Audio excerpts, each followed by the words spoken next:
Pakistan cricket বোর্ডের chairman Muhsin নাকবির আজ শ্রীলঙ্কার প্রেসিডেন্টের সঙ্গে একটা বিশেষ মিটিংয়ে সে সেখানে উল্লেখ করে নাকি এই শ্রীলঙ্কারই অনুরোধে নাকি শ্রীলঙ্কার প্রেসিডেন্সির অনুরোধে তারা এই টি-20 বিশ্বকাপ খেলেছে ভারতের বিরুদ্ধে, না হলে তারা খেলতো না। একটা নির্লজ্জতার সীমা আছে। এর আগে আমরা কি স্টেটমেন্ট দিতে দেখেছিলাম, এই নাকবিরের স্টেটমেন্ট দিয়েছিল তথা বাংলাদেশের ক্রিকেট বোর্ডের চেয়ারম্যান বুলবুলের ওই এটা স্বীকার করছে যে তা বাকি বাংলাদেশের অনুরোধে নাকি বুলবুলের অনুরোধে বিশেষ অনুরোধ ছিল যাতে তারা নাকি এই টি-20তে খেলে, পাকিস্তান যাতে খেলে। নিজেদের দেশকে এসে খেলাতে পারেনি সেটা আলাদা ব্যাপার। বাংলাদেশ তবুও অনুরোধ করেছিল পাকিস্তানকে যাতে ভারতের বিরুদ্ধে তারা খেলে এবং একটা যেন ক্রিকেট শৃঙ্খলা বজায় রাখে। আর সেখানে আমরা এখন কি দেখতে পাচ্ছি, সেটা তখন নাকবি স্বীকার করলো, এখন বলছে না আমরা শ্রীলঙ্কার প্রেসিডেন্সির অনুরোধে। আসলে এরা কার অনুরোধে এটা খেলেছিল, আর খেলে বা কী লাভটা হলো? সেই তো হারাচ্ছিল, বরং না খেললে একটা মান রক্ষার দিক থাকতো। খেলে বরং এদের অতি সংকটজনক হয়েছে, নিজেদের সম্মান চলে গেছে। আর গিয়ে এখন আবার অন্য স্টেটমেন্ট দিচ্ছে যে শ্রীলঙ্কা প্রেসিডেন্সির অনুরোধে। আর কিছু কিছু ব্যক্তি আমি বাংলাদেশে দেখছিলাম এই ক্রিকেটের আগে, হ্যাঁ পাকিস্তান জিতবে, কিছু কিছু মানে তাদের ফ্যান পেজ বা কিছু কিছু মানে এরকম ব্যক্তি আছে যারা হচ্ছে পাকিস্তানকে সাপোর্ট করে, তার কি ভয়ঙ্করভাবে মানে উত্তেজনা প্রকাশ করছে। যখন যদিও জিতে গেছে ভারত, তারপর থেকে সবাই ডাউন হয়ে গেছে তাদের পেজের অবস্থা।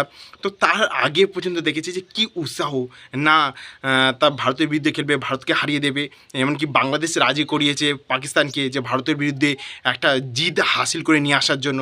তো সেই জন্য পাকিস্তানকে খেলতে বাধ্য করেছে বা অনুরোধ করেছে বলা যেতে পারে। আর এখন এখন সে কী স্টেটমেন্ট দিচ্ছে, না সে শ্রীলঙ্কার প্রেসিডেন্সির অনুরোধে এমন করেছে আর বাংলাদেশের কথা ভুলেই গেছে।